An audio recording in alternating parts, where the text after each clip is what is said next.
दिन राति चली बेआईन बाली चोरा चालाण अतिष्ठ हो रास्ता खोलीदे ग्रामवासी।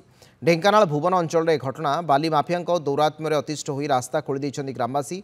बारंबार प्रशासन निकट अभियोग करने प्रशासन न शुणु रास्ता ताड़ी दि जाइए। दिन राति शह शह ट्रिप बेआईन भाव में बाली चालाण करुले माफिया। यह मार्थापुर राजस्व निरीक्षक और भुवन तहसिलदार को अभियोग करते लोके, तेबे कहीं न शुणु लोके रास्ता खोली प्रतिवाद स्वरूप बेआईन भाव में बालीघाट बंद कर लोके। सरकारी अनुमति न थाई स्पष्ट दिवालोक शह शह ट्रिप खनिज संपद लुट करुछंती किछि माफिया। प्रशासन मधुचंद्रिका बाली चोरा चालाण को हेउथिबा अभियोग होइछि, फल दैनिक लक्ष लक्ष टंकार राजस्व हानि होइछि।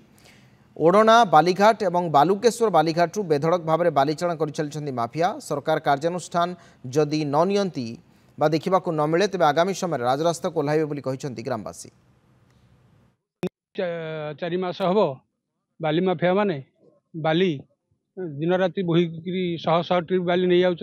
एत व्यतीत से जोर जबरदस्त माल ओजनिया गाड़ी रे उदा बाली बहन करने द्वारा रास्ता घाट खराब होउची आ यातायात असुविधा होउची।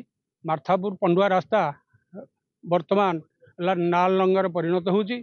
एबे जो बाली माफिया माने मार्थापुर रु बाली नेउचंती चोरा चालाण करचंती, सी महाप्रभु बाली 147 एकर ही चोरा चालाण करचंती। एथिप्रति आमे आगुरु सरकार दृष्टिगोचर करथिलु। एथिरे जने तहसीलदार मध्य सेथिरे संपृक्त थिले, आरआई संपृक्त थिले, आरआई मध्य एथिरे निलंबित होइचंती।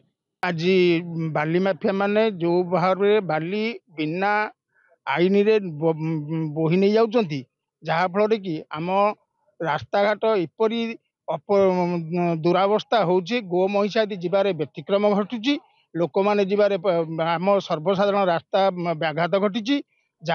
आसे गला पूजा ऑफर राज इलेक्ट्रॉनिक्स रे सबठु कम दाम रे पांतु आपनकर favourite electronics up to 47% discount सहित कैशबैक पांतु up to 20,000 rupees. Buy one get 3 offer free. TNC apply.